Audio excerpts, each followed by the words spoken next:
नमस्कार दोस्तों, स्वागत है आप सभी का।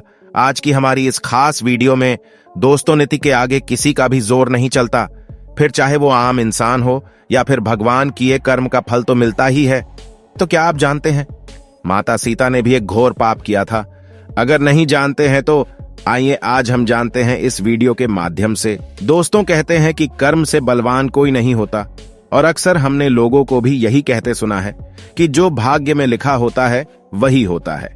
इसलिए हमें हमेशा ही इस बात का ध्यान रखना चाहिए कि जाने अनजाने में हमसे कोई ऐसा काम न हो जाए जिससे हमें भविष्य में कोई दुख उठाना पड़े। देवी सीता एक प्रसिद्ध हिंदू देवी हैं जो अपने साहस, पवित्रता, समर्पण, निष्ठा और बलिदान के लिए जानी जाती है। वह हिंदू महाकाव्य रामायण में शक्ति की मूक छवि है। वह एक पत्नी, बेटी और मां के रूप में भक्ति का प्रतीक है। उन्होंने शक्ति और साहस के साथ परीक्षणों और कष्टों से भरा जीवन जिया। रामायण के दो प्रमुख पात्र हैं, एक भगवान राम और दूसरी उनकी अर्धांगिनी देवी सीता।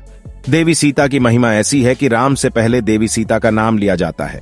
देवी सीता को लक्ष्मी का अवतार माना जाता है, लेकिन विभिन्न रामायणों और पौराणिक कथाओं में देवी सीता के जन्म को लेकर रहस्यमयी और रोचक कथाएं हैं।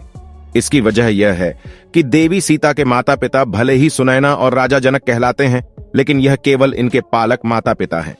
इनका जन्म भूमि से हुआ है, इसलिए इनके जन्म के संदर्भ में कई कथाएं मिलती हैं। हिंदू धर्म में हम सभी रामायण की कथाओं को अच्छी तरह जानते हैं।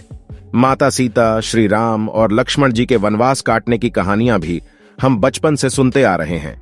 पर आज हम उन्हीं में से एक ऐसी घटना के बारे में बताएंगे जो आपको सोचने पर मजबूर कर देगी।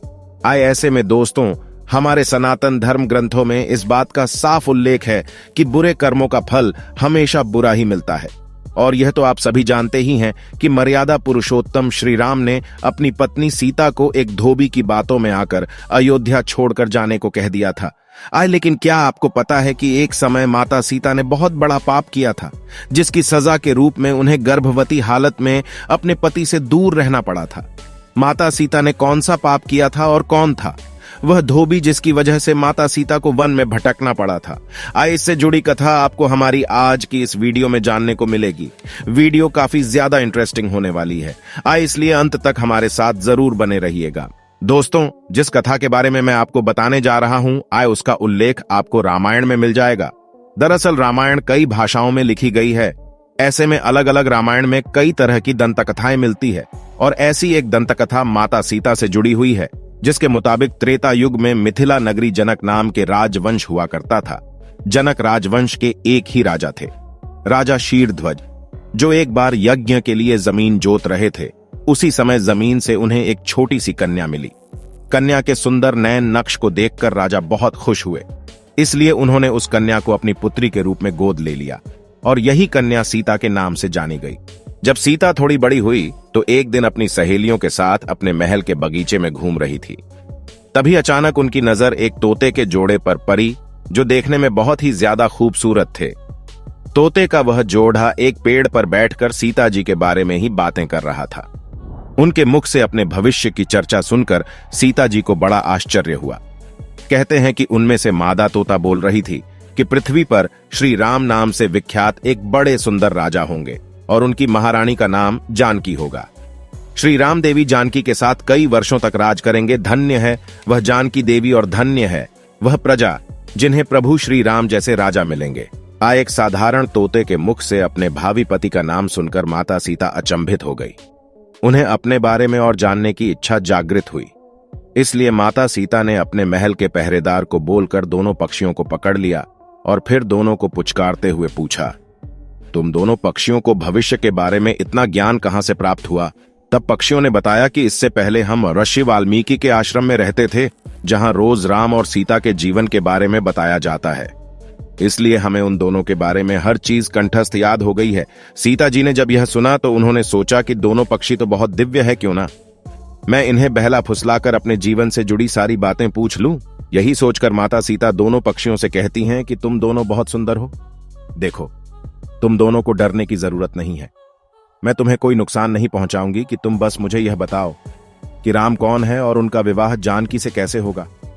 तब दोनों पक्ष बताते हैं कि महर्षि वाल्मीकि रामायण नाम का एक ग्रंथ लिख रहे हैं, जिसमें उन्होंने बताया है कि महर्षि श्रृंग के द्वारा किए गए पुत्रेष्टि यज्ञ से प्रसन्न होकर भगवान विष्णु मानव शरीर धारण करके उनके ज्येष्ठ पुत्र के रूप में जन्म लेंगे, जो कि प्रभु श्री राम होंगे। बड़े होने पर श्री राम महर्षि विश्वामित्र और अपने छोटे भाई लक्ष्मण के साथ हाथ में धनुष लिए मिथिला आएंगे और वहां शिव जी के धनुष को तोड़कर जानकी से विवाह करेंगे। इतना सुनने के बाद माता सीता उन दोनों पक्षियों को बताती हैं कि जिस जानकी की तुम लोग बात कर रहे हो वह मैं ही हूं। मैं सीता भी हूं और मैं जानकी भी हूं। इसलिए तुम बताओ कि मेरे प्रभु श्री राम कैसे दिखते हैं। इस पर नर तोता माता सीता को बताता है कि श्री रामचंद्र का मुख कमल के समान सुंदर है। उनके नेत्र बड़े और खिले हुए हैं। उनकी नाक ऊंची और भुजाएं घुटनों तक जाती हैं। उनका गला शंख के समान है और उनकी सुंदरता का क्या वर्णन करूं। उनके गुणों का बखान तो 100 मुख वाला भी नहीं कर सकता। आज दोनों पक्षी आगे एक साथ कहते हैं, माता जानकी आप धन्य हैं जो आपको रघुनाथ जी की पत्नी बनने का सौभाग्य मिला है। आपकी जोड़ी तीनों लोकों में सबसे अद्भुत होगी। इतना सुनकर देवी सीता उनसे पुनः एक सवाल पूछती है और वह तोते का जोड़ा उनके सवालों का जवाब देता है। और इस तरह से देवी सीता जी सवाल पूछती जाती है और तोते का जोड़ा जवाब देता रहता है। लेकिन एक समय के बाद दोनों तोतों की बातें सुनकर सीता जी के मन में लालच आ गया। इसलिए वो दोनों पक्षियों से कहती हैं कि जब तक मेरा विवाह नहीं हो जाता तुम दोनों मेरे साथ राजमहल में रहोगे और तुम्हें वहां सारी सुख सुविधाएं मिलेंगी। सीता जी की बात सुनकर तोते का जोड़ा घबरा गया था।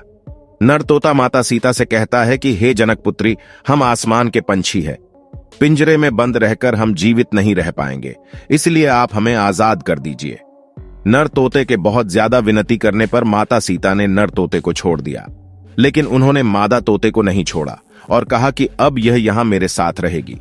इस पर नर तोता माता सीता से कहता है, मेरी पत्नी गर्भवती है, इसलिए ऐसे समय में उसको जाने दे।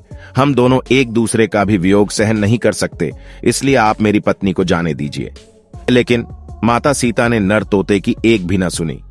इस पर मादा तोते ने माता सीता से गिड़गिड़ाते हुए कहा, मैं गर्भवती हूं, आप मुझ पर तरस खाए मुझे जाने दे। मैं अपने स्थान पर जाकर बच्चे पैदा करूंगी और आप चाहेंगे तो उसके बाद में फिर से यहां आ जाऊंगी। लेकिन देवी सीता अभी भी मादा तोते को छोड़ने को तैयार ना थी। इस पर मादा तोता को गुस्सा आ जाता है और वह माता सीता को श्राप देते हुए कहती है कि जिस तरह तुमने गर्भावस्था में मेरे पति से मुझको अलग कर दिया है, वैसे ही गर्भावस्था के दौरान तुमको भी पति वियोग सहना पड़ेगा। इतना कहकर मादा तोता वही अपने प्राण त्याग देती है। मादा तोता के प्राण त्यागने के बाद नर तोता भी अपनी पत्नी के वियोग में प्राण त्याग देता है। लेकिन प्राण त्यागने से पहले माता सीता से कहता है कि तुमने जो कर्म किया है उसकी सजा मिलकर रहेगी और तुम्हें सजा दिलाने के लिए मैं मनुष्य से भरी राम की नगरी अयोध्या में इंसान रूप में जन्म लूंगा और मेरे ही कारण तुम्हें पति के वियोग का दुख उठाना पड़ेगा। कहा जाता है कि तोते की बात सुनकर माता सीता को बहुत दुख हुआ, लेकिन तब तक बहुत देर हो चुकी थी और माता सीता चाहकर भी कुछ नहीं कर सकती थी। बताया जाता है कि अगले जन्म में यह तोता वह धोबी था जिसने माता सीता के चरित्र पर उंगली उठाई थी, जिसके बाद प्रभु श्री राम ने सीता को गर्भावस्था के दौरान त्याग दिया था। तब माता सीता वन में भटकते हुए महर्षि वाल्मीकि के आश्रम में पहुंचे और वहीं पर उन्होंने लव कुश को जन्म दिया। इस तरह दोस्तों, माता सीता को खुद के किए हुए पाप की वजह से पति का वियोग सहन करना पड़ा था। क्या आप इस घटना को पहले जानते थे? कमेंट सेक्शन में आकर जरूर बताएं। इसी के साथ वीडियो को लाइक करें, शेयर करें और चैनल को सब्सक्राइब करना न भूलें। मिलते हैं किसी अन्य वीडियो में, तब तक के लिए आपका धन्यवाद।